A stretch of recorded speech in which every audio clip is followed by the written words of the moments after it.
Welcome in, ladies and gentlemen. Welcome in. Welcome in. This is a beautiful thing that is taking place. The interview series has returned, and it has returned with a bang, or would I say a chainsaw, ladies and gentlemen. If you know who this young giggling lady is, because she was giggling before we got on the fucking air, look out for those outtakes. It's going to be great. But we are back, guys, and it feels so damn good. But y'all already know who I am. It's your boy, Mr. Starks, with Covalent TV. We kick it heavy. That's exactly what we do. Like gang, comment gang, share gang, donation gang. Everybody come through. And all donations for this video are going straight to her boobs, because I'm sure that's what she would want. Yes. We love a supportive friend. Why did your voice get so disingenuous instantly when you said that? You were because I'm going to give you it down the road when we get off the air. You know that. Okay, I'm all right. Okay, we'll see. That's how you opened this? You shot on me. I did what I had to do. The streets wanted it. The streets. I couldn't. Well, go ahead. Well, honestly, I have nothing to follow up with that. Good night, everyone. I'm going to bed. No, but seriously, this person, man, we've been discussing and talking off the air. Just an amazing person to talk to, and you guys are about to see that in a second. She's awesome. She's well, you know, y'all know what I'm trying to say. But I would love to do an introduction for her, but I would rather her introduce herself, so that way you guys could get nice and acclimated and comfortable, get cozy in your chair while listening to the soothing sounds of her voice while her hair flows down her shoulders. Go for it. Every time you say that, I'm going to do as you say.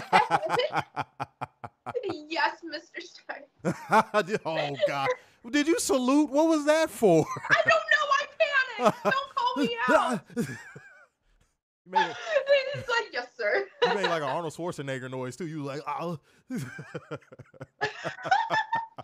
if you guys haven't noticed, he's being sarcastic about my soothing voice. He's making fun of me. I'm not. What? Oh. You totally are. Dude, the way, but honestly, like off the camera, guys, we were talking about me being a cheerleader in the past. So whenever I'm sleep deprived or really hyper, I guess the inner cheerleader comes out. So with that being said, that introduction that you started to do of me sounded like the opener of Bring It On. Do you Shouts remember? out to Bring It On. Yes. Yes. I'm sexy. I'm cute. I'm popular. That's what you sounded like. But you didn't do a herky though. You didn't do a herky. Noah Herky? Yes, I know a herky. Oh my god, that's cool. Yeah, that's pretty cool. You know, honestly, I was gonna roast you a little, but I honestly am gonna lay off. You can't roast me because I'm gonna put you on the grill. You want to do it? Let's go.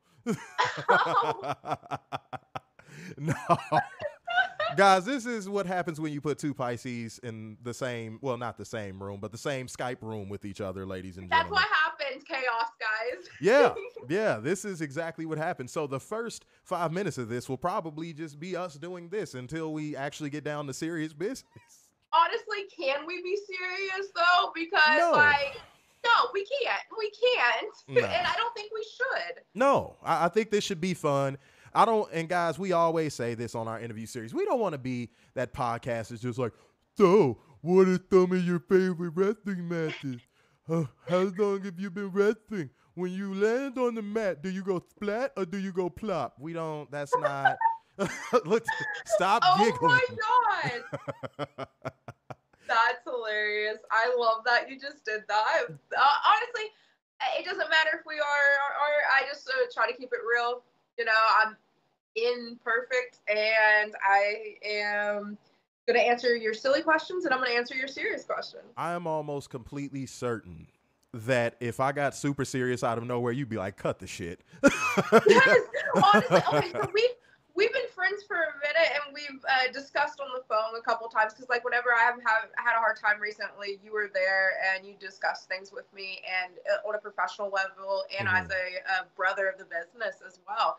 So I really appreciate that. No doubt.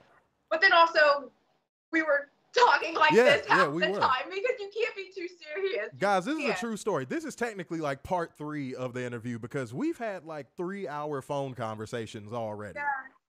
Yeah, he's a good dude, guys. He's a good guy. I know, you know what I'm saying? I do what I can when I can. Jim, y'all see the shoulders again. Jim, that's what's happening. I'm going to say it again.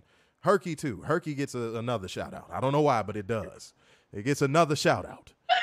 You know what I'm saying? But tell the people about yourself. Go ahead and run that name back. They can obviously see the booty and the beauty on the screen already, so you don't need to explain that. But go ahead and tell the people about you. I'm shy. Don't be shy. Come on now. Hey guys.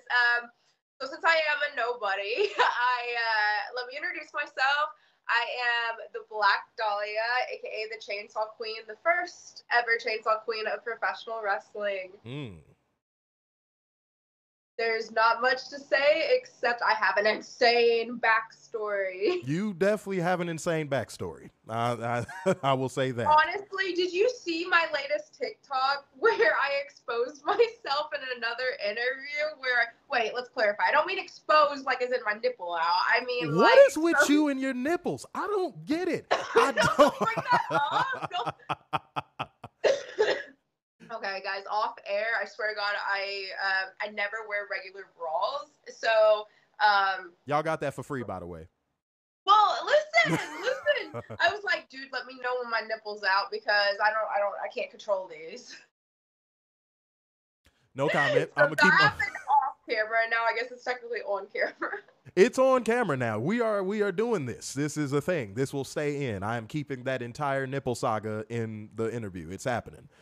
I mean, it wouldn't be my goofy ass without a nipple story. But speaking of dumb stories, I posted a TikTok.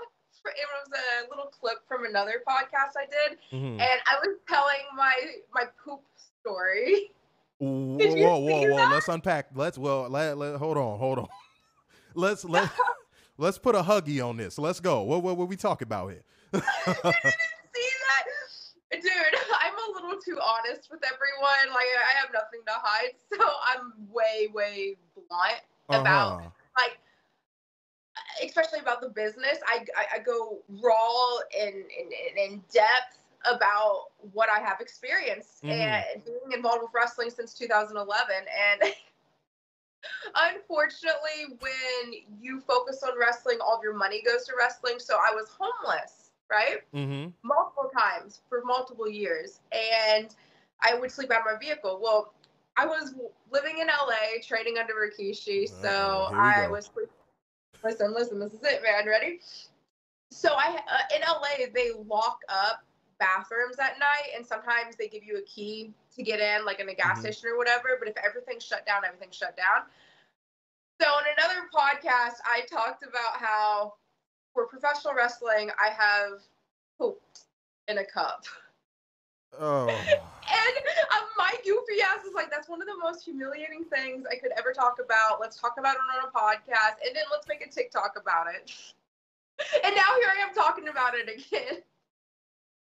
Ladies and gentlemen, you just got the Dookie Chronicles. Y'all have received the Dookie Chronicles. You know, everyone says they pay their dues in professional wrestling, and I feel like I have overpaid my dues for professional wrestling, so to speak. Poop in a cup. I think you've definitely reached new heights in paying your dues. I think that's where it is. Yeah, honestly, I've done a lot for professional wrestling, and that's one of the most insulting things I think I've had to do is use the toilet in a McDonald's styrofoam cup. That, honestly, if I ever accomplish anything in this business, if I ever get properly medically cleared and I'm able to take bookings and I'm able to actually try to make a career out of professional wrestling, I'm just going to say it. There's going to be a book about my life, and there's going to be a chapter that says I took a shit in a cup and I'm mad. It's just a poop emoji over the chapter and shit. Like, it could be like, this is it, guys. If you guys have a poop fetish or something, here you are, chapter 12. Oh my God. Two girls, what one was it cup. like? No. What? If anyone ever wants to become a professional wrestler, dead ass, this is actually one of the things on my list to do. And I know, not shitting in a cup, but I was about to say, what? Listen, no. When young kids approach me, one of the things is wet wipes. They are your friend. So, wow. We need another exclusive for the poop fetish people, apparently. So did you leave it there or did you dispose of it? fuck do you think I did? I went to the trash can and disposed of it in the parking lot. I felt awful. And also I felt like I was on the moon landing because that's how I was walking through the parking lot thinking I wasn't being mischievous. But then again, off camera, we mentioned me confessing to a crime I would never have committed. So me going through a parking lot trying snitched. Yeah, instead of being a snitch, I will literally confess to a crime I didn't commit just to make sure everyone's okay. Is everyone okay? We're good. I confess. I don't know what I'm confessing Whatever the case is, I did it. I said y'all saw me on camera, even though I wasn't there. I was on camera. I did it. Everybody's safe. Ma'am, you were not even in the country. I don't know. I did it. It did happen. I was there. I was there. I attended Thanksgiving, and then Christmas came, and I was there too. I crack under pressure, okay? Yeah, and you poop in cups. That was a part of it. Like, tell me what professional wrestler you spoke to that can say, hey, when I was homeless, I had to take a shit in a cup because I was paying for wrestling school. That is a poop exclusive, ladies and gentlemen. We got a poop exclusive right here on the channel. You got that for free. Can you? Oh my God. Well, let's tell more cool stories. Can we get off the poop thing right now, please? You brought it up. I panicked, okay? Just like the salute, you panicked? Okay, all right, cool. Yeah, well, you're like the captain, and I am, but I'm no, not. But wait, no. Look at me. I am the captain now. I didn't even see that movie. Was it good? I heard it won like a lot of Oscars. It was a decent film. It was a decent little serious film. drama, right? Yeah, it was just, by the time it got to that point in the movie, you're like, oh, there's really pirates out there, huh? It was kind of intense. I will say that. It was crazy. Right. Yeah, it wasn't Johnny Depp. You delivered that line. Oh, thank you. I appreciate that. I feel like you're being cynical, but it's okay. That's our relationship. Yes. I have to be authentic. Yeah, see, shouts out to you being authentic. Do we have to pretend we actually get along on here? No, the people want the truth. It looked like you about to take a driver's license photo. Like in a complimentary way, like a Kardashian way. Did you know those bitches like brought ring lights to the DMV office? Stop it. Dude, they're so fucking beautiful. Oh, I love them so much. But yeah, they bring ring lights with them, so they have a perfect. So I take it as a compliment, right? Yeah, you don't look like a twat waffle. Were you making fun of my posture where I was trying to relax? No, that's fine. You can do that again. You were calling me out on? Wait, do that. Is this too? No. Look at me. Look me in the eye right now. Okay, I'm looking. Too relaxed for you? Ma'am, I'm distracted. Can you not do that? What are you talking about? You know what I'm talking about. Bitch. Help a bitch. Didn't you just make a reel saying? Hold on? Didn't you just make a reel saying the only thing people like about me are my jokes? Oh my God. Wasn't that a thing? Right? So there's this viral TikTok thing going around, guys, and different guys and girls are doing it, and it's like this funny little. It's not a dance, but it's like a meme on saying, what is it? Like, what do people like the most about me? And instead of saying personality or whatever, they say boobs. Yeah. No, do it the exact way you did it on the reel. Nope, we need authentic. Absolutely not. You got to pay for that. I knew she was going to say that. I knew she was going to. # subscribe to my OnlyFans. Why did you throw up a piece? Like, what are you doing? I'm a nerd. I'm a fucking nerd, okay? Your body language is just... Okay, guys, dead ass, though, if I'm going to be serious, I work night shift as a shoot job, and I go in, like, 0 sleep, so I'm trying to, like, shove this down my throat right now. Oh. Wake up. They didn't have they didn't have to pay for that, but all right, cool. Because now it's going to be some men. I had to be honest with them in case they thought I was a weirdo. Jesus Christ, man. What are we talking about here, man? I love it. This is great. I am actually enjoying this. I'm enjoying an interview. My booty ain't clenched doing this interview. Does your asshole get tight when you talk to people? Sometimes. Because some people are real uptight and you just like, you get a little ass clench. You just like, I don't. I can't. Don't. I honest to God can't say that my asshole's ever got like super tight when someone's been around. First and foremost, honestly, if your asshole is making that noise, you got a different set of problems. No, honestly, like TMI, my asshole's a virgin, and she's staying that way for the rest of my life. Like, listen, no, listen. I'm half asleep right now, and I was just thinking, wait, I just said something about not wanting a tight asshole. And to be clear, my asshole is very tight. When she fart, it sounds like. I dead ass have different friend groups that have a strict policy to watch my body when I die, even if I'm an old granny. Like, there's a strict thing where, because you've heard about the morticians or whatever, like fucking corpses, doing some weirdo right? shit, for sure. Yeah. So I don't care if I'm old and wrinkly. Someone wants to clap these cheeks. And the thing is, I told everyone, so I'm telling you right now, you can't tell me that someone's not going to be like, hey, I'd fuck that corpse. You know what I mean? So no. So I have different friend groups because you never know who's going to die. But they promise to watch my body. Stop. Time out. Hold on. You never. You think I'm joking? But I'm like, nope. My ass, like, because someone would go for that, and nope. Like, as far as I'm concerned, my ass is gonna be a virgin the rest of my life, and until I'm in freaking, like, what's it called, being cremated. You never know who's gonna die. You gotta cover yourself, because if you just got only 2 friends to watch your body, what if they die before you? You gotta make other friends so they watch your corpse. Like, I thought of this. You have to think outside the box unless you want to get your cheeks clapped when you're dead. Oh, they gonna be thinking outside the box, if you know what I mean.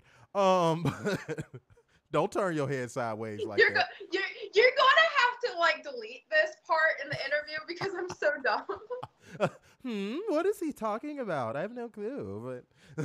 But oh God, ladies and gentlemen, I did not expect this to be like this, but I'm happy that it is. Did. No, I didn't. 2 Pisces in one room. You thought it wasn't gonna be this way. That's gonna be the line of the interview for me. You never know who's gonna die. What? First, you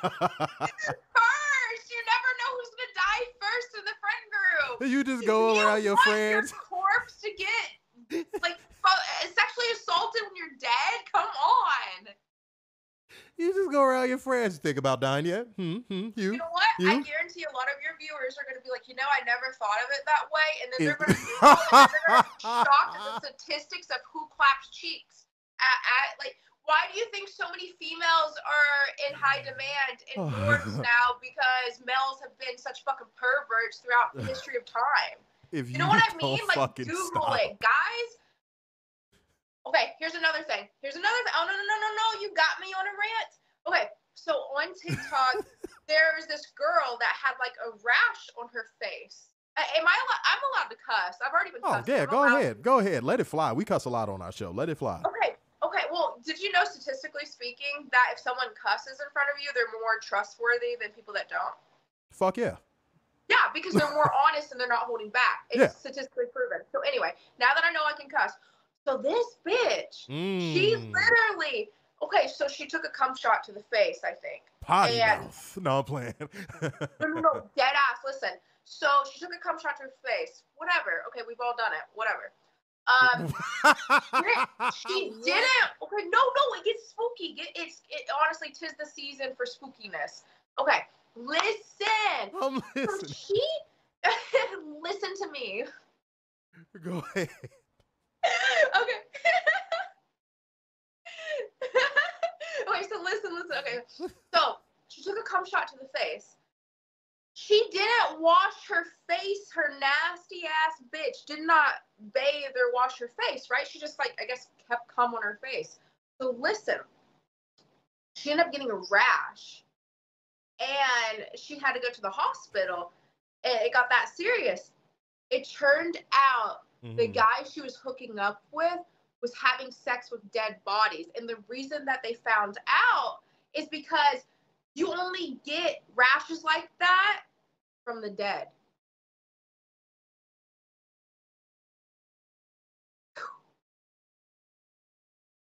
So y'all, watch out who you're having sex with because they could be weirdos. Like, you know what I mean? If y'all ain't paid y'all rent yet, pay your rent, do all of that good stuff. You know what I'm saying? Check your credit score.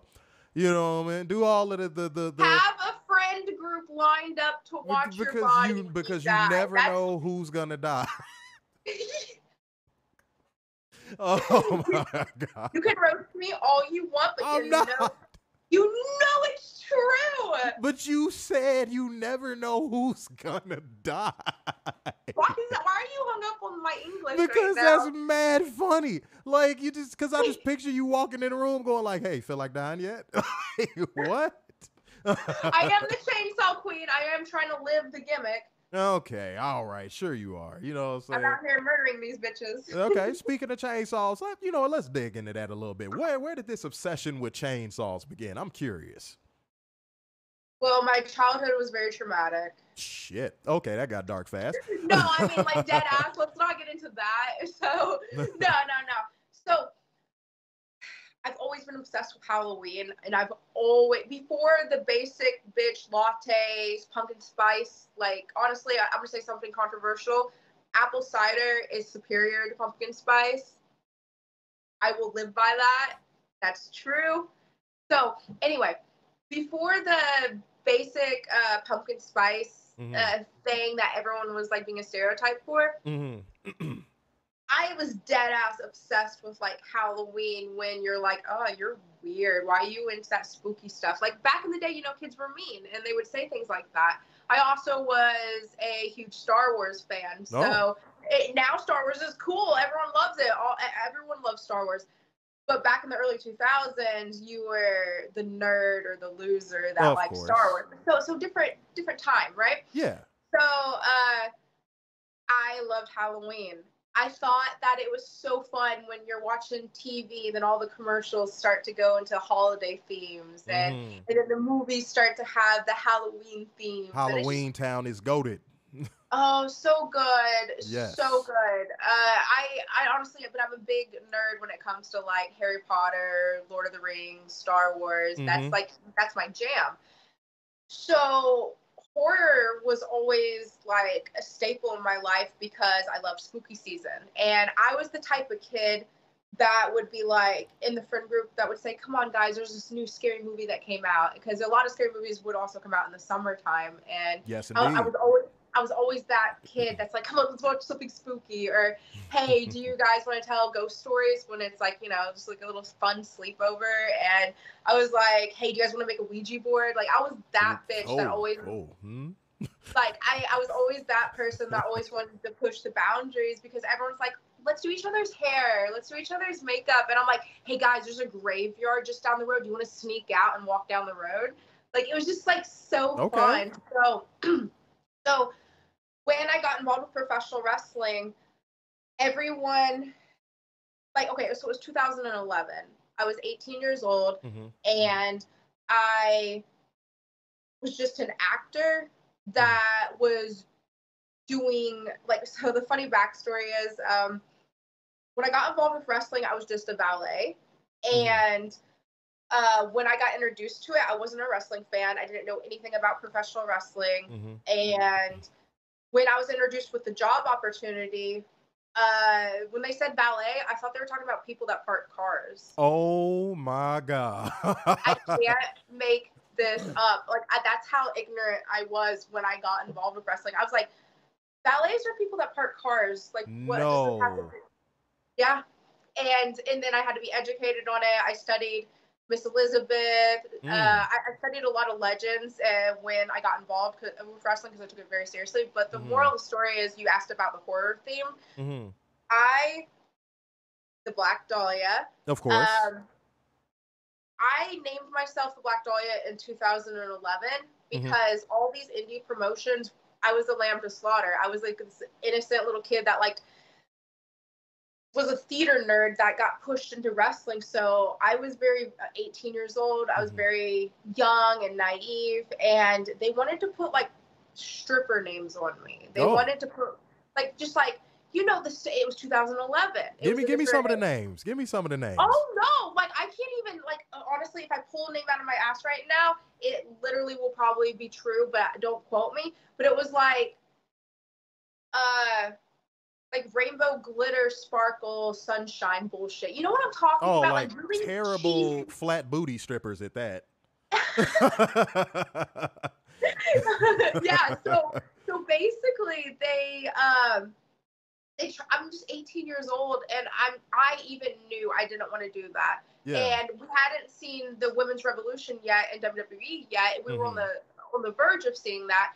And I knew I wanted to be like a Paul Heyman, like a voice. I wanted to be that manager. I wanted to be the one that cut promos and stood out. I wanted to take it very seriously. I was taking acting classes during this time. So I came up with the Black Dahlia gimmick because of my morbid curiosity. A lot of people in 2011 didn't know of the Black Dahlia, or AKA Elizabeth Short. Like no one really knew about her murder and what happened to this young woman in the 1930s. Yeah. Like it was awful. And we can get into my conspiracy theory of what happened to Elizabeth. Like I dead ass have a huge conspiracy if you want to hear it later on. But I named myself the Black Dahlia and in 2011 because I was an actor and I was going to be playing a heel. So I was like, this has a dark aura to it. And I was studying Miss Elizabeth at the time. So I was like the quiet, evil Miss Elizabeth. And I thought that was just like kind of like a cool name. No, that is pretty cool. Yeah. And to this day, no one knows how to pronunciate Dahlia. They're like, Delilah. And I'm like, Black Dahlia. Yeah. That sounds like a Delula. Delula. Like I've heard it all. Delula? And it's like, guys, I'm dyslexic. I'm actually dyslexic, and I would never. How do you get Delula? Oh, I've heard it. I've heard quite a few different enunciations, and it baffles me. But funny story, like, okay, so there's always that joke of, oh, Dahlia, like the flower, and it's like, oh no, like the murder. Like there's that, I believe it was in the Spider-Man movie just recently, and it's like it's that funny catchphrase that I've heard off and on for the past like 10 years. And I was like, that's never gonna happen in real life. That's never gonna happen. No one's gonna, like, people think Dahlia like the flower. That's fine. Of course. Like Alicia Fox did before you scared her. So that was the climax. Why did you beat me to the finish? You stole my finish! You bastard! Okay, so whatever. There it is. There's the story. It happened. Someone actually fucking said it in real life, and I felt so dumb. I was like, so Alicia Fox and I were doing a signing in New York at the Wrestling Universe store. Shout out to them. And I was like, why am I even here? Like with her, like, cause they bring in a couple people to do different signings. And for some reason I was the main event with her, and it was just her and I. And one of the first things she said to me was, oh, Dahlia, pretty, like you're so beautiful, like the flower. And I was just like, no, like the murder. And I just like mumbled that because I felt like, oh my God, this woman just met me. She's going to think I'm a freaking weirdo. And I was like, dang it. Why did I want people to, I am a weirdo, but I don't want you to know that when you meet me. Like, let's ease into it. Ease into the weirdness. Yeah. I can't just like fucking go straight raw dog into it. You know, you got to fucking. First of all, what was the raw dog hand? Well, show me that raw dog hand again. What was that? I'm half asleep, please. You and these body language Jones. Man, you can't get mad at me for doing my research. What's the point of an interview if I'm just like, though, what are you doing you didn't today? have to beat me to the climax. I didn't know that was the climax. That was the climax. It actually happened. I love how with her, murder is not the climax, but meeting Alicia Fox and talking about it is. Only you. Are you my therapist again? We've talked about this. Sometimes chicken. That's what it is. I'm just as crazy as you are. I guess I just need to, like, honestly, with our Pisces bond, our trauma bond, and then now I think we're like, just like, I should be paying you for therapy sessions at this point. At this point, yeah. Where's my monies? Not money, but monies with a Z at the end. Where's my money? As soon as I find it, honey, like, I'll give it to you. Check the floor. Did you check the floor? Like, you know that TikTok with the person I know what you're helping the robbers? Like, bitch, what are we looking for? The money. You gonna find it. Someday she will find it because She is going to be very successful, and she has a story to tell that you guys might need to hear, because it is one that is very unique to professional wrestling. You don't hear about stories like this often, and that is what made me link up with her in the first place, because when I heard it, I was seeing and I was watching her progress, I was like, wow, this is pretty fucking cool. And I meant to get in contact with her months ago. And I'm glad that we actually got in contact when we did, because I feel like now is a good time. Summer's starting to end. She's going to get spooky and weird. Will Ferrell's going to show up. It's going to be a great time. And that's what I thought. And that's why we're here. But actually, let's actually get serious for a moment. I want people to get the full background of your story in regards to the obstacles you've had to overcome and what you're doing to continue your personal legacy in professional wrestling and past that even. Yeah, completely. So I just want to say thank you for giving me a platform to actually tell my story and share my story, because I feel like it's one that a lot of people need to hear. Mm-hmm. So my backstory, just to brush over it, I was the theater kid. I got accepted in New York Film Academy, and I dropped it all for professional wrestling. I stopped my acting career because I wanted to be fully committed with wrestling. Mm-hmm. I went down to San Antonio, Texas, to Funaki. I was on the indies as a valet for a couple years, but then when I decided I wanted to be a professional wrestler, Mm-hmm. I have the athletic background. I have done ballet, tap, jazz, gymnastics since I was 2 years old all the way to senior year, volleyball, softball, basketball. I was an athlete. Cheerleading and dance was the main staple that I did, but I had the acting background. I had the theater background. I was like, you know what? I'm going to be more than just the valet. I wanted to be the wrestler. So for 6 months, I went down and trained under Funaki. And then I got an offer to go to LA and train under Rikishi. Mm-hmm. So I saved money and then went and trained under. So just under a year I was with Funaki, and then just under a year I was with Rikishi. Mm-hmm. So that's the rough backstory. And then to conclude the backstory, it was me and my friend Nathaniel. You'll see him as Nate Hewitt online. It goes by the Kill Billy gimmick. Well, we were just two young kids that just packed one suitcase, left our family, left our friends, and drove from Ohio to Los Angeles, California. We had nothing but one suitcase. So when we were there, we have a shoot job, which is night shift. I still have that. Same job to this day, but my shoot job is night shift. It's 10-hour night shift. So we're homeless in LA, which, you know, a lot of people have to sacrifice for their dreams. So wrestling school was just so expensive that we ended up sleeping out of our vehicle. But because of our shoot job being night shift, we had to sleep in our vehicle during the daytime, and we had no air conditioning. I did this for over 7 months just so I could train under Rikishi and say that I'm a professional wrestler. So everyone's like, oh, that's an insane story. Oh, the poop in the cup story makes more sense now. Told you there's a purpose. There's a reason behind the madness. But so I thought I did the right thing. I was like, okay, so I have this weird strict rule, which no shame to anyone that lives different lifestyles, no judgment, but I never sleep with any wrestlers or bookers or promoters. I do not mix business with pleasure. And from the age of 18 to now, I do not hook up with anyone in the business. I don't even date anyone in the business. I believe that you shouldn't sleep with your colleagues, which, you know, no judgment to who does, because it's normal to do that. But again, it's just something I came up with when I was 18. So to this day, I don't do that.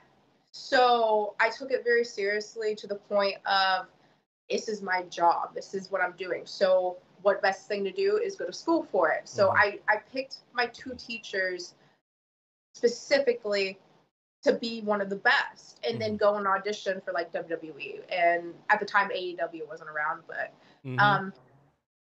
I slept out of my vehicle in the daytime, getting sun poisoning. I shit and pissed in cups just because I was homeless for wrestling. I went 3 days without food multiple times just so I could have enough money to pay for wrestling school and gas to get to wrestling school. I had to use Planet Fitness, my gym membership, just so I could shower and bathe myself as I worked out, as I trained to be a professional wrestler. I did all this just to be put in a wheelchair. Mm. So my story, I just wanted to be a normal person that took it seriously, made a job out of it, went around, wrestled, and then retired. Like, I wanted to just, I didn't want anything special. I never asked for this. And if I didn't have to be homeless for wrestling, I would have loved that. If I didn't have to starve and go days without food for wrestling, I would have loved that. It's not necessarily like a flex. It's just a fact of what I went through. So go through all of that, all that hard work, and to be put in a wheelchair for years. Have my 20s ripped from me, because we're talking 6 years, guys. 6 years of my life. You hear about other wrestlers being out for 15 years, you know? So, I mean, it's not a dick measuring contest, but when you're told that you tore muscles and you're just supposed to be out for maybe a year, you believe that. Yeah.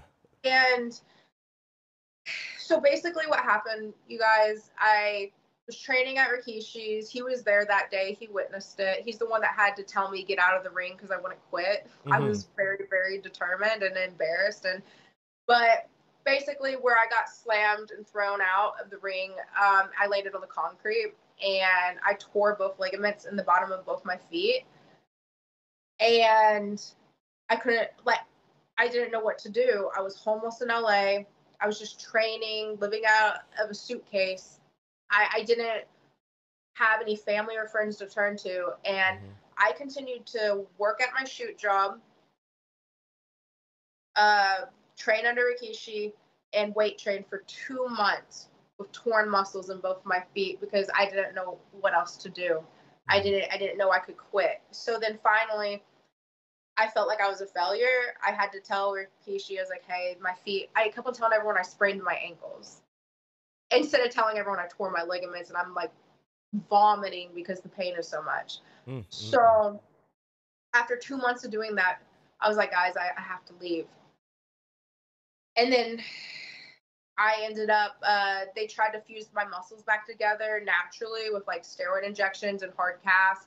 I went through 8 months of experiments. I gained a lot of weight, and I ended up not being able to stand or walk. And the way it was explained to me was when I went into surgery, they didn't stitch my muscles back together because I've had 4 surgeries, guys. They released my muscle, and they didn't tell me what they were doing before they did it. And I went, I've been, it's 6 years, guys. I've been through 10 different doctors. I went through all the different lines of chains to foot specialists, to sports medicine specialists, to sports medicine specialists that are foot specialists for the NFL. Like, I went all the way to Indianapolis and Cincinnati and got to the best of the best doctors just to finally tell them, you can't repair what just happened to you. You can't go back. We can't go back in. So when you get injured and have surgery, it fixes you, right? Like maybe, oh man, I had shoulder surgery, and then when it rains, it gets a little tight. No, that's not what happened to me. It is constant pain. Sitting here talking to you, laughing with you. That's why I'm coping, guys. I laugh and joke because that's not just my personality. It's because I'm sitting here in pain talking to you. I'm in chronic pain. You see the smiles, you see the pretty photos, you see the gimmick photos of Dahlia, but I'm a human being sitting here in pain. And it's very scary. I have not gone a day without pain, not a second without pain, not a moment without pain since 2017. Wow. I am on this podcast today because I am going to bring awareness to CRPS. It is regional chronic pain, or my dyslexic butt just said that backwards, but it's I'm disabled. I am handicapped for the rest of my life. But that does not mean my life is over. I cannot re-injure what has already been injured. It's done. The pain is there and it will never go away, but I know how to have a tolerance. I taught myself how to walk again. It took me an entire year. It was bad. I would go to Planet Fitness shaking and vomiting just to stand for 30 minutes and then cry and beg to be sitting down. That's how bad it was. It started at 30 minutes at the beginning of the year, and by the end of the year, I was standing there walking for 10 hours. Beautiful. Just so I can go back to my shoot job because I was on medical leave, just so I can work and make an honest living and make money. And I didn't, to be fair, no one used the words disabled or handicapped until recently. After last year, I had my third or fourth foot surgery because they were blocking off the nerves and it didn't work. And I just genuinely want to inspire people. I want people with CRPS, with a chronic illness, with an invisible pain, invisible disease. I want people to know that if I got out of that situation and I'm fighting, I want you guys to know you can too. Because, trigger warning, CRPS is the suicide disease. If you Google CRPS, it is the most painful disease known to mankind. A woman can give birth without anesthesia and it doesn't touch the pain I'm in. A person can walk up to you right now and amputate one of your limbs without anesthesia. And that still doesn't compare to the pain I'm in. Cancer is not as pain, according to the charts, the pain charts. Of course. There's a, sorry guys, sorry, not trying to get serious. But we'll get back to goofing around once I make this statement. But according to the such and such name of pain tolerance and pain level, so it's like a doctor's chart. This is the most painful thing you could ever go through. And I feel like it is my destiny to, I'm a nobody. I could die tomorrow and no one will care. I'm a nobody, but I feel like where I got out of that wheelchair and fought and found a way around the pain to where the point of, because the pain got to a point of kill me. The pain, when it goes to inflammatory levels, it's not right to say, please kill me. It's not right to say, amputate my legs now. Please take my legs. But that's what this disease does. You're in so much pain, you think amputation is going to save you. And there are cases of people with CRPS that find doctors to amputate their foot or their leg or their arm, and their pain is gone. So it actually is a very real disease. And I feel like if I'm blessed enough to wrestle again, and if I'm blessed enough to get my story out there, I feel like I can stop people from self-harming themselves. I want people to live. I want people to know that just because you're disabled doesn't mean your life's over. I want people to know that your pain is real. I've had doctors in the past that are like, oh, lose a little weight. Oh, come on. To be fair, I put on 100 pounds in that wheelchair. So thankfully I've lost the 100 pounds, and I'm still on a fitness journey. But yeah, but that invalidating someone's pain makes it even worse. It's just like shattering. So I want people to know, the babies watching out there or the grown adults watching out there, I believe you. Your pain is real, and don't give up. Just don't give up. Absolutely. And it's good that she has the platform. And again, I'm going to make sure to utilize the platform to where that gets out there, because that is important. You know, invalidation of pain of any kind is bad. So please refrain from that. Please. If you know, we say this on the show all the time, actually. If you know somebody that's suffering, you know somebody that's dealing with something, either get them the help or be the help, one of the two. But don't just be like, oh, it's nothing. It'll pass. You'll be fine. Don't be dismissive. That does Yeah. nothing for the person. Dismissive is the word. Dismissive is the word I definitely was looking for. Yeah.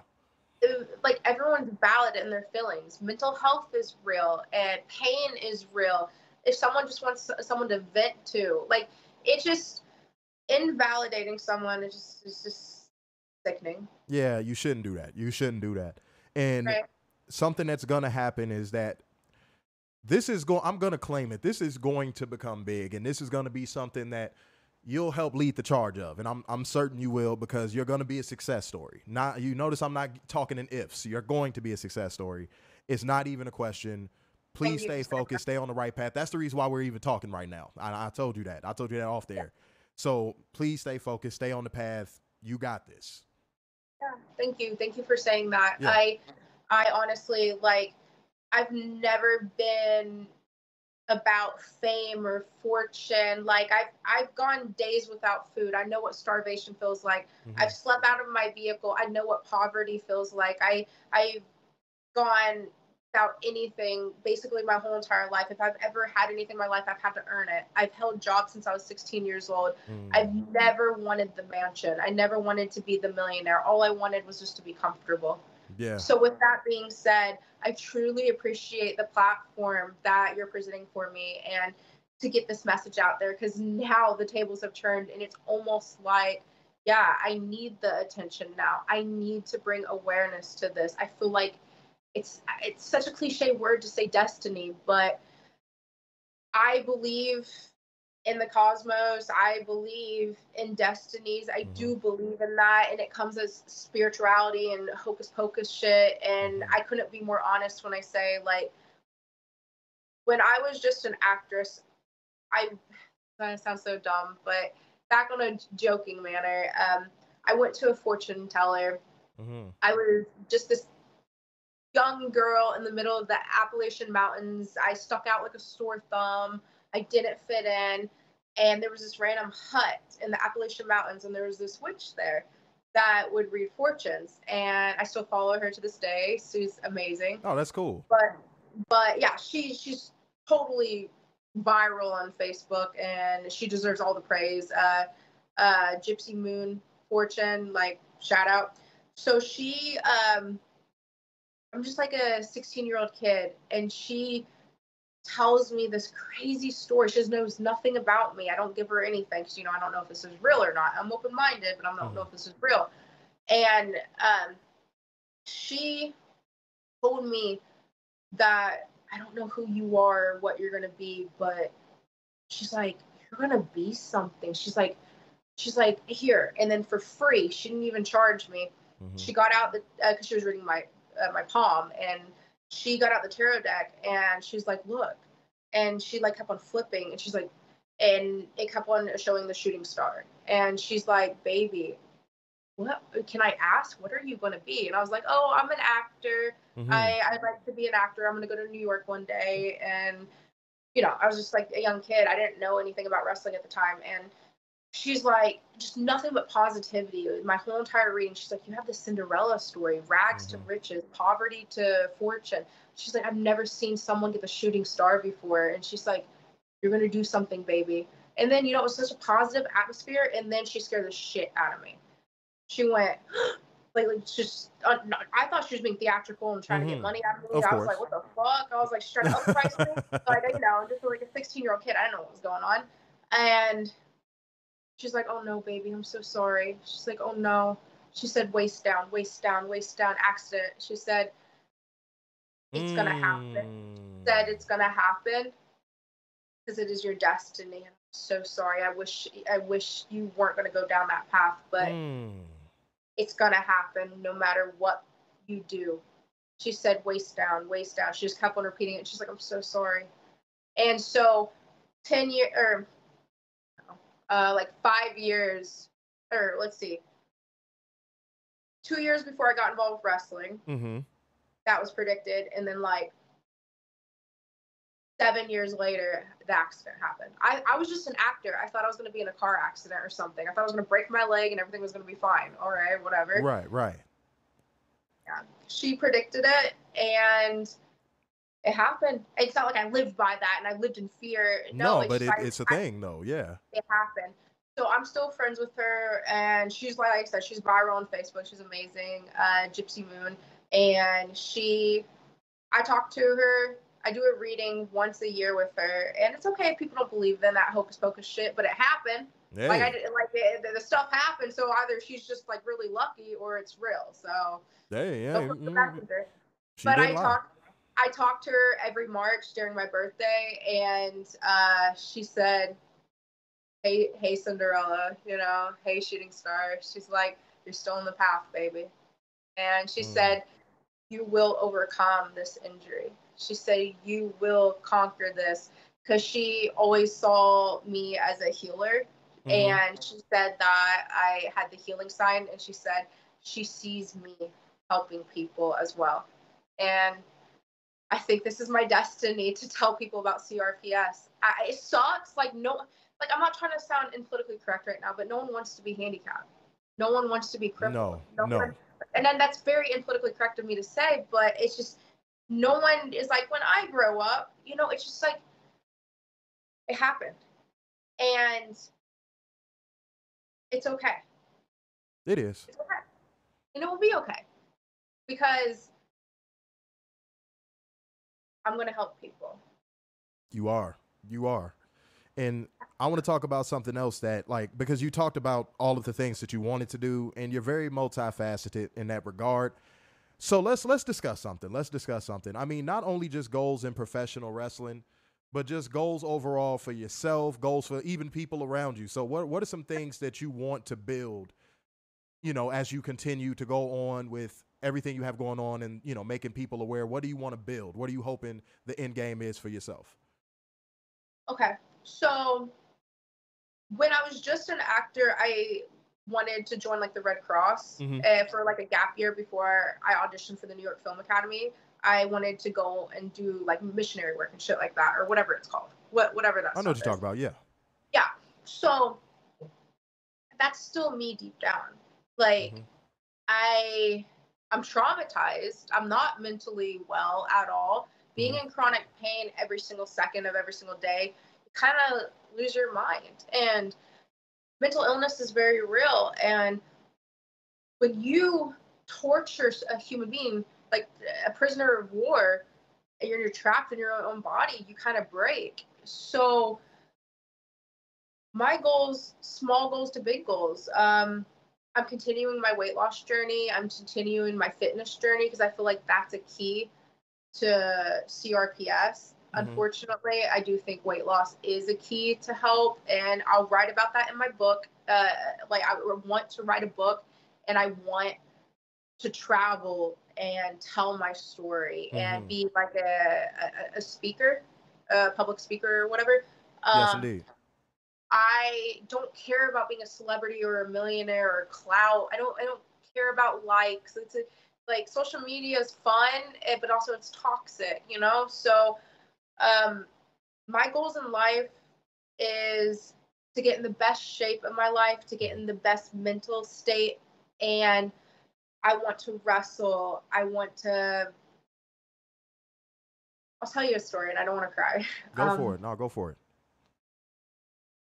I'm in Ohio right now, and there's a local college, and I remember being in the wheelchair, and I saw all these kids, just a couple years younger than me, but all these kids, like they had backpacks on, and they're just walking on the campus, Mm-hmm. and I was like, how are they able to do that? Mm. Like, are humans able to do that? Do they not get tired? Like, that's where my mental state was, because I was confused. I was like, I Mm. can't do that. And It's okay. I know I'm going to be in a wheelchair again. But that doesn't mean it's a bad thing. Wheelchairs are great. But it's one of those things where if you have an allergy, like a food intolerance or something, which is another thing I'm going through, but if Mm-hmm. you have a food intolerance, a nut allergy your whole life. You're used to it. You've educated yourself on it, and you've lived your whole life like that. It's different than when you get in your 20s and all of a sudden you get to develop a nut allergy. You know, like Right. it freaking sucks. Like recently, I've shown symptoms of lactose intolerance. It's like I couldn't have been better prepared my whole life for this. You know, Mm-hmm. so it's one of those things where,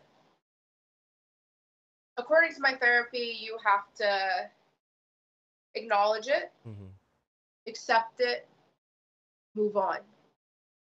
And I'm in the process of accepting that I will be disabled the rest of my life. And it's just gonna sound so toxic, but I'm so fucking stubborn. I mean, when I originally tore my ligaments, and I thought it was, I stayed out in LA for 2 months because I was like, sprained ankles, no big deal. I tried not to make a big fuss about myself. So I'm still working a full-time job right now, and I'm not even pulling disability. I'm not even allowing my doctor to legally, like, I'm literally faking it until I make it. I'm working an honest full-time job, which the government's there to help people. Don't get me wrong. I'm not dogging anyone that does that. Mm-hmm. But I didn't. I'm literally pushing my body to an extreme, like to its limits, because I'm not. If I accept that, like I just, it's the what ifs and the fear, because I am working a full-time job, 40 hours plus hours a week on hard concrete. Like I'm doing heavy lifting. It's a physical manual labor job. And then I go to it's all night shift. Then I go to the gym, and I have to have a smile on my face. I have to be the one that says poop jokes because I'm in pain. You know, like I'm kind of like masking, like overcompensating, even though that is my true personality, and I did that before my injury. It's like even more so now that I gotta be the person that's making the jokes because I'm in pain, and I don't want everyone to see that I'm in pain and feel sorry for it. Of course. Yeah. And just hearing that story about you going to the local college, that's gonna reach out and touch somebody. And I'm gonna be completely honest with you. The fact that you're not bitter, that shows your strength. That really shows your strength. So you should be proud of yourself and be proud of how far you've come, because you could be so bitter about it. You know what I mean? And the fact that you're not bitter about it, that's a beautiful thing. It really is. It really is. I'm not perfect. I am human. I am flawed. Till the day you die, you will learn something new every day. Yes. Until the day you die, that's one of the best advice I ever got. Like, it's true. You're not all knowing, and I'm always ready to grow and learn and educate myself. But yeah, it's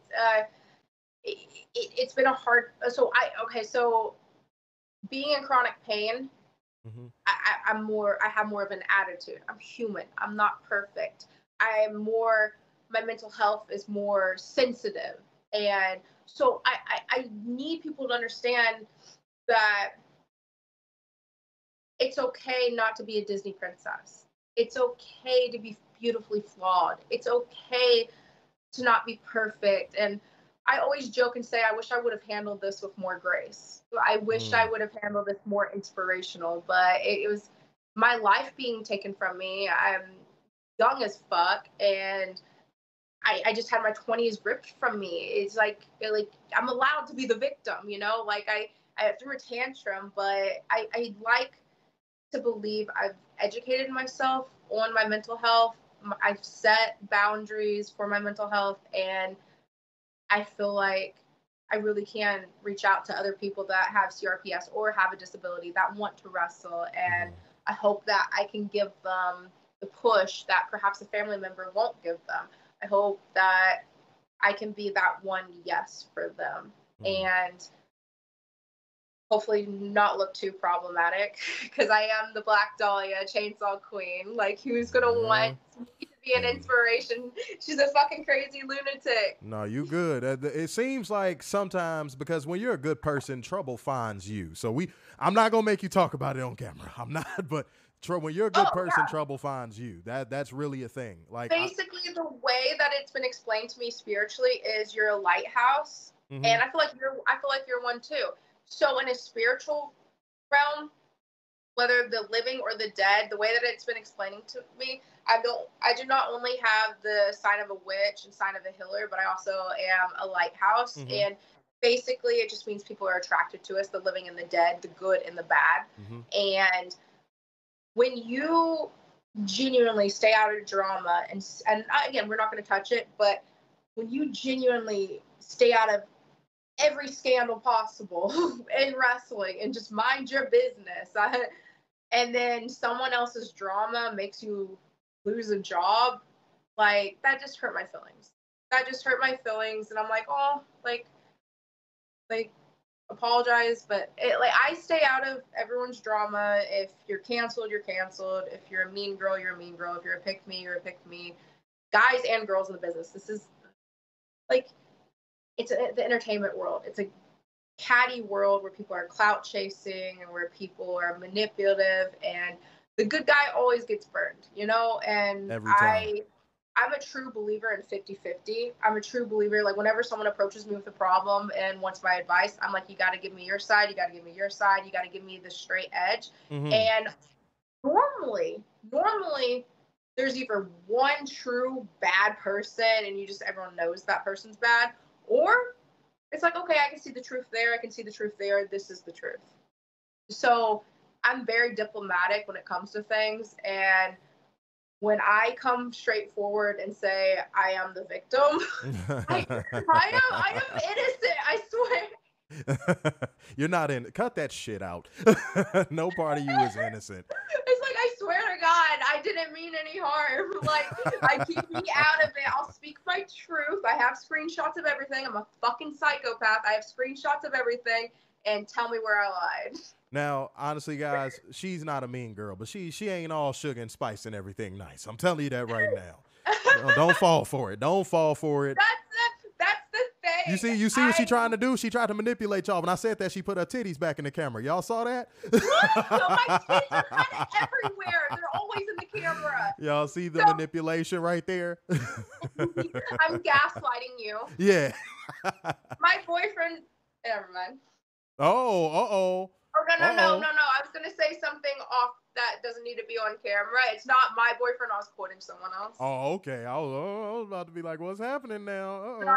I'm single, but she was about to be like, I ate booty one time. nah. I was gonna make a joke about something, and I didn't want to be controversial. No, but you cool. So now that we've gotten back in a more lighthearted little format type of situation right here, I'm gonna ask you this question, and then we gonna go ahead and get you up out of here real fast because you gotta rest and I gotta get moving. Hey, well, shouts out to your bed. It doesn't see you often. Where? But pro wrestling, we know it's a crazy Carney-esque world, but it's beautiful. We love it. So tell not only me, but the people watching that will watch this, because you know what I'm saying, we gotta record some stuff because she be a little explicit sometimes, so we gotta watch her. She's a troublemaker. But what do you love? I just stopped myself from. You're a liar. She said it. That was AI. You see, she used AI. She's.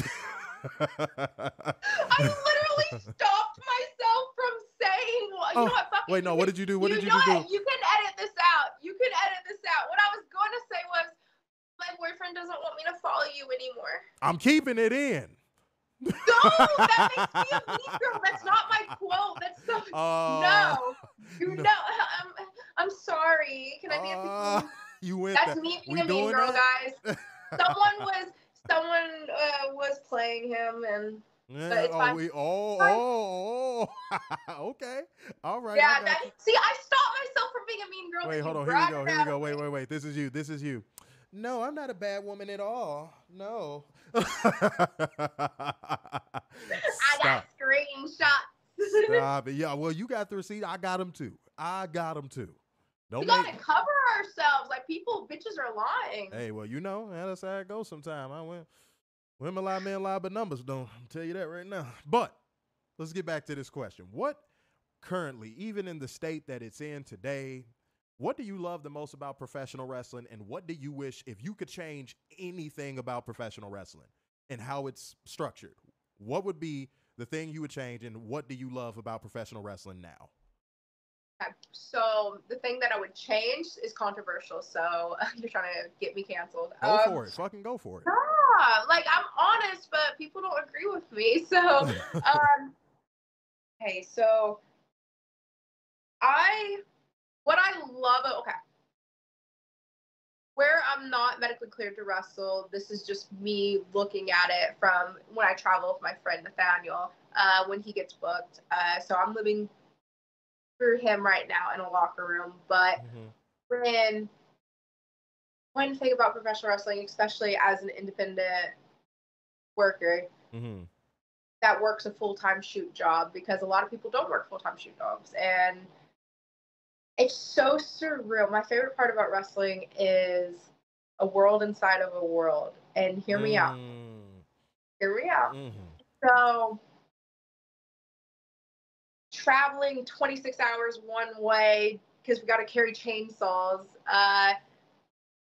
because you can't like really fly with them. But yeah, we gotta drive. No. Yeah. No. Listen, I'm trying to find a way around it. I've talked to a couple people, and there might be ways around it. So anyway, so we have these custom chainsaws, and it's hard to travel with them, especially the big golden Excalibur. Like these are like $4,000 chainsaws, mind you, and it's very specific how we have to carry these gold chainsaws. So we take them with us. So if it's a 26-hour drive to Arizona, so be it. They cover the gas, whatever. So the world inside of a world. It's very intriguing because where I have a shoot job, imagine just traveling, whether it's a 10-hour drive, 5-hour drive, 26-hour drive, to a show, being like worshipped by these fans, good, like if whether you're a good guy, bad guy, you're like a rock star. You're on the road traveling, stopping at these gas stations, pooping and peeing in cups, Why'd you bring the poop up? And you go again. Fetish. So basically, I'm so tired. Sorry. Basically, going and doing that, signing autographs, getting photos with fans, performing for them, hurting your body, and then next thing you know, you're at your shoot job and you're around regular civilians and you're just there working, and it's like, wow. So that's what I love about what wrestling is, the wow. And that I can't change that about wrestling. I love it. It was what made me fall in love with wrestling is that spark. And I remember being just a valet playing the villain, and I remember the moment I fell in love with wrestling. I was valeting at a show. I think I've been in the business for like 2 years at that point. And basically the setup is the guy I was managing had the belt, and he loses the match, so all the fans erupt in euphoria thinking he lost the belt, but the belt wasn't on the line. So that's the setup. And when the fans erupted in euphoria because we're such bad guys, they hate us, they hate us, it's awesome, we got the crowd going, and they thought, okay, we lost the belt. But then when we got on the mic and said the belt was never on the line, that flip of pure raw hatred to the point where fans wanted to fight me, that's the moment I fell in love with wrestling. It was like that wow moment, that ooh, what's that, like that reaction. Yeah, that's interesting, I like that. So that's what I love about professional wrestling. It's a world inside of a world, and just to enter that world, it's like a secret little joke. It's like a little club, and it's fun to be a part of it. See, y'all see her booty hole clench when she talked about that? She got so happy. You're the one with the freaking booty hole. I'm convinced you have to wear diapers, sir. Oh, well, no, ma'am. The cup? Do I have to bring up the cup? Okay. Wet wipes, guys. If you want to be involved with professional wrestling, get wet wipes. If you want to poop in a cup, bring wet wipes. Just for the record, it's not mandatory to shit in a cup to be a wrestler. I just did it because I'm a dumbass. No. You can use this thing called a toilet. Huh? Huh? Not when you're homeless. I'm messing with God, you. are you I'm homeless shaming me? messing with you. I am poor, sir. Shout out to my OnlyFans. Subscribe. What is with you in this? Will you cut that out? I am campaigning for myself. You like an anime girl with that shit. Did you say I was more anime? You're Yeah, like I an love anime that. girl. You're like, What is the noise? Well, I do make weird noises, so like I guess I could be like, don't they make the like quirky noises or something? give it a shot. I'm curious to see how this works for you. Absolutely not. That's a setup. That's a setup. It's not a setup. Stop!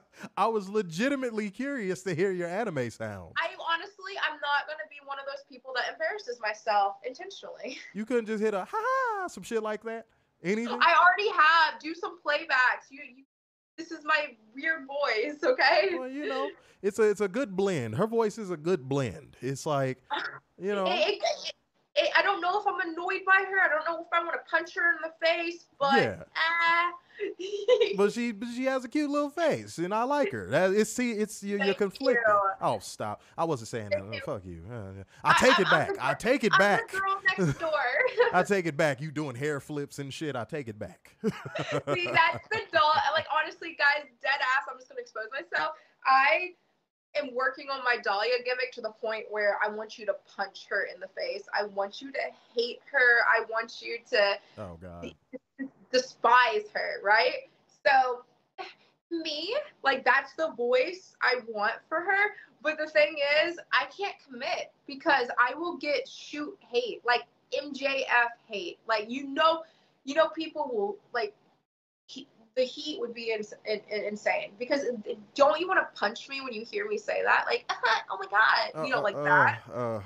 I swear you know a bitch in real life that sounds like that, and it's like no one talks like that. Yeah, like, unless you have, yeah. You know what I mean? It's like, oh, a penis is walking by, like that.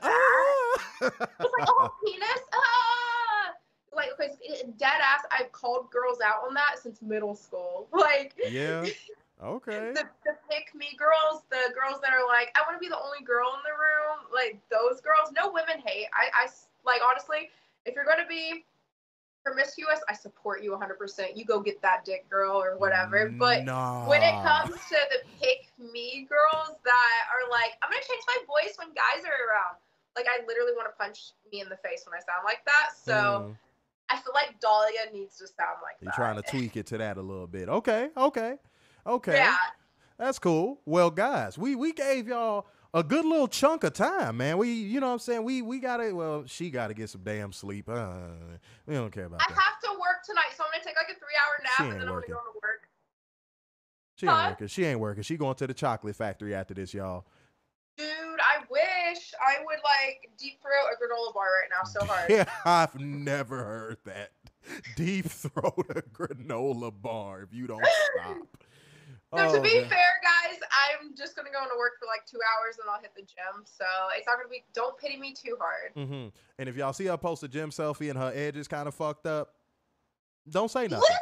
Listen, I will take, don't expose me. I didn't. I said if. Y'all heard me say if. Y'all heard me say if. My hair. Okay, listen. Again, I'm not a little pick me bitch. I'm not going to have hair extensions in the gym. I'm going to take these out. So as I said, if y'all see her take a gym selfie and the edges a little fucked up, don't judge her, okay? If the hair's looking a little crispy, it's okay. Listen, I decided to go blonde for wrestling. Oh, yeah, right. She did that. No, dead ass. I tell my girls, like the ones that do my eyelashes and the one that does my hair, like 2 different bitches, I'm like, make me look like a porn star. Like, that's just the goal, is I gotta look like a fucking porn star or I'm pissed. Jesus be a fence with this girl. Okay. Hey, at least I'm honest. No, you are honest. Dead ass. You are honest. I mean, if you're not honest enough to not manipulate us with your percolating pectorals, but hey, it is what it is. Sorry, I'm bipolar a little. Sorry. Oh, the eye roll. The eye roll was a little. I ain't like that. I didn't like that eye roll. So Dahlia, like, basically, think Dr. Jekyll, Mr. Hyde. She has 2 personalities, and I love it so much. Y'all see, y'all can't trust that. Y'all see that? That's what I be talking about on the show right there. Women like that. You got to be careful. Those would be the ones that smile just like she's smiling right now. Next thing you know, your clothes are bleached. Okay. Oh my God. Okay. I know we're fucking around, but for the record, if you vandalize anyone's personal shit, I don't care if he cheated or not. That's mean. Like that's mean. Oh, we might have a unicorn on our hands, ladies and gentlemen. I don't. What's that? What does that mean? Well, the fellas know what it means. I'm gonna leave it alone. I'm gonna leave the inside knowledge alone. Don't you prepare me? No, What does that prepare mean? you for what? What does that mean, a unicorn? It don't got nothing to do with nothing. I don't peg people, if that's what What? you mean. Like, Why is listen, that the motherfucker. first Listen, place? If you put it out there that I peg people are going to be highly disappointed when they get with me. Please don't run my, like, What run your coochie facts? I'm not finna sit here. Does unicorning mean like guys that like a girl to put a strap on, or no? No. And why did your head go there first? I'm sleep deprived. No. That's like she really into that, y'all. Hit her up. Make a request. No! Oh my God. If you send $9,000. Like, are you projecting? Is that what you're into? No, ma'am. No, your edges are projecting. That's what's projecting right now. Listen, no kink shame. No, like, it's okay. No, it's okay. It's okay. It really took for you to realize to move your hair to show your shoulders earlier. Don't. Listen, this guy was messing with me, and he was trying to direct me, and you know, the actor is only as good as the director, and I'm sorry if you're bad at directing. No, ma'am. I'm sorry. I guess I'm gonna have There's a little saying in this world that goes, you can't fix stupid. That's so mean. You started it. You for whatever reason thought a unicorn had something to do with pegging a grown man. People? You're the Ma'am, one that said ma'am, are you being a Karen? Are you being? Listen, you're the one that's talking about projecting your fantasies on me. Well, ma'am, no, you projected it first, talking about some. Is that when you peg a man? Don't put it out there. I don't want people to know that about me. I mean, come on. No, I don't want him to false advertisement. I don't want people to be like, oh, she's into that. And I'm like, I'm sorry for being a disappointment. Ask my parents next time because they know I'm a disappointment. Oh, well, ladies and gentlemen, mental trauma for 3 points. Yeah, growing up in a family that thinks wrestling is trash and that they're bad. They think wrestling's trash. It's that fake shit. So I'm already the black sheep of the family. So let's add another tally to my missing trauma. Opportunities. Why couldn't you just say the Black Dahlia of the family? You fucking up. What are you doing? Okay, listen. I'm new. Leave me alone. Look at this manipulation. Look at this shit. I'm so sick of you, man. Listen. If the manipulation does it for you, no, the smile in the cheeks do it for me. I'm not gonna say which pair. I'm not. All of the above, honey. All of the above. Get the fuck out of here. Get the fuck out of here. Subscribe to my OnlyFans, and I'm gonna throw up the peace sign because he told me to. The tongue was not a part of the deal. It was not a part of the deal. Did you say it was like an anime girl? Isn't that? Yeah. Is that what they do? You set me up. Number one, brush your tongue. Number two. I just brushed my teeth. What are you talking about? You know I gotta play with you. You know I gotta give it to you. That means I'm dehydrated. Sorry, guys. I'll drink more water when She's I drinking am her pre-workout before her mimosas later on.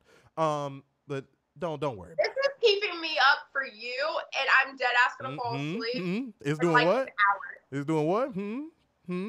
What say that? It's keeping me awake for you. Oh, okay. All right. I was about to say you ain't got enough energy drinks for that. Okay, but guys, this has been excellent. Obviously, again, this is what happened when you put two Pisces in the same Skype room. So we vibe. Yeah, we do weird shit. It's great. It's a good time. Sometimes Pharrell shows up with a bucket hat on and we have a good time. It's just what we do. Yeah. Shouts out to Pharrell, bro. Clothing optional. Like I honestly, if I stood up right now, we would have to shut down the podcast. I'm not mad at that. Behind a paywall, that's not a bad idea. I'm not gonna lie to you. You know what I'm saying? We keep unplugging it. You know what I'm saying? If they want to see the giblets, they gotta pay. That's what I'm Of talking. course, Yeah. there's always a price. Yeah, shut the A nipple's fuck a up. nipple, and we do not nipple shame here. That's the nipple finger right there, y'all. Y'all saw it? It was the nipple finger. Yep. Stop it. Oh, but guys, like I said, we gave y'all so much time, so much fun, so much laughs, so much titties as she's trying to put into the fucking camera for whatever reason.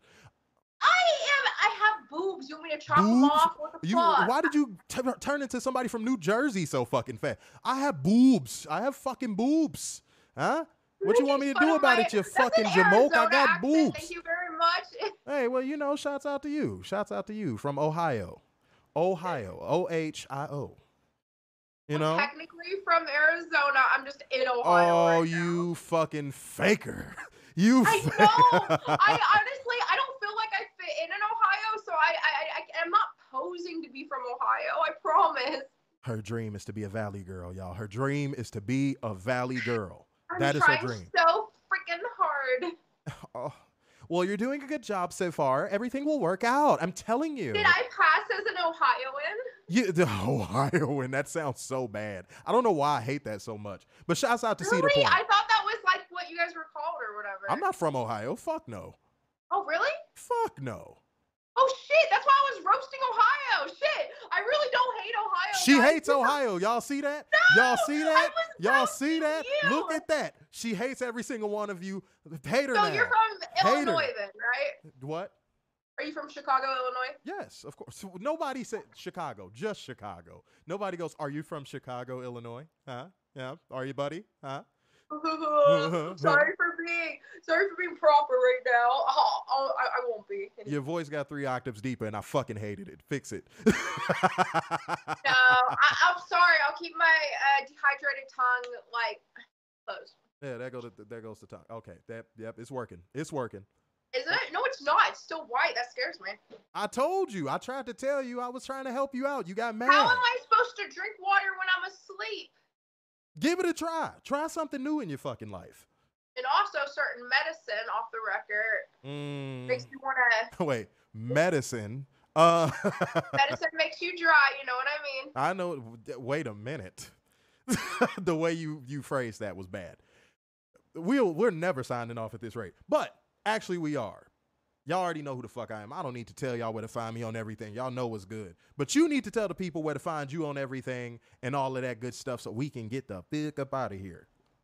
Well, guys, there's a lot of fake accounts out there of me, but the one with the most followers is me.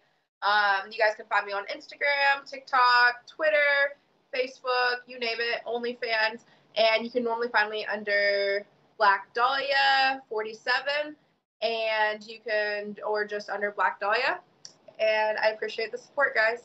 Oh, and also, side note, the 47 is the year she died. So it's kind of like cool. Ooh, look at her. Look at her. Look at her. Well, guys, that is about it. That is about all. Y'all need to keep following her journey, support her. If you see her coming to your town, show up with a chainsaw, hand it to her, never get it back. Y'all know how that goes. Okay? Y'all know how that goes. But it's about that time. Peace out, y'all.